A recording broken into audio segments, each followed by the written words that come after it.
কম্বল পেয়ে খুশিতে ষাটোর্ধ্ব বানেছা বেগম।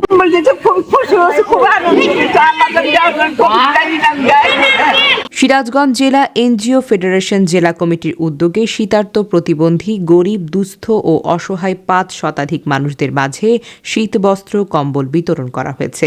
বেসরকারি উন্নয়ন সংস্থা ব্যুরো বাংলাদেশ এবং ব্র্যাকের যৌথ সহযোগিতায় কম্বল বিতরণ কার্যক্রম আয়োজন করেন এনজিও ফেডারেশন।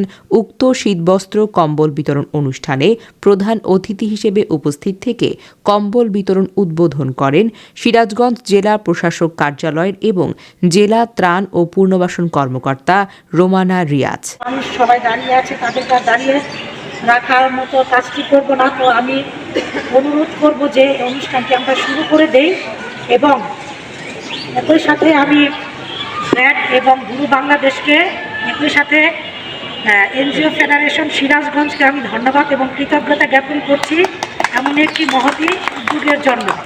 আজকের অনুষ্ঠানের শুভ উদ্বোধন ঘোষণা করছি। এর সাথে আমরা কম্বল বিতরণ শুরু করে দিচ্ছি। ধন্যবাদ। উক্ত কম্বল বিতরণকালে এনজিও ফেডারেশন সিরাজগঞ্জ জেলা কমিটির সভাপতি এবং সুখ এনজিওর নির্বাহী পরিচালক মোহাম্মদ আনোয়ার হোসেন তিনি বলেন, তারা আমাদের জন্য এই শীতের সময় যারা কষ্টে আছেন তাদের জন্য শীত নিবারণের জন্য কিছু ব্যবস্থা করেছে। ব্যুরো বাংলাদেশ সিরাজগঞ্জ অঞ্চল আঞ্চলিক ব্যবস্থাপক মোহাম্মদ আবুল হোসেন মিয়া, ব্র্যাক জেলা সমন্বয়ক মোহাম্মদ রইস উদ্দিন উপস্থিত ছিলেন।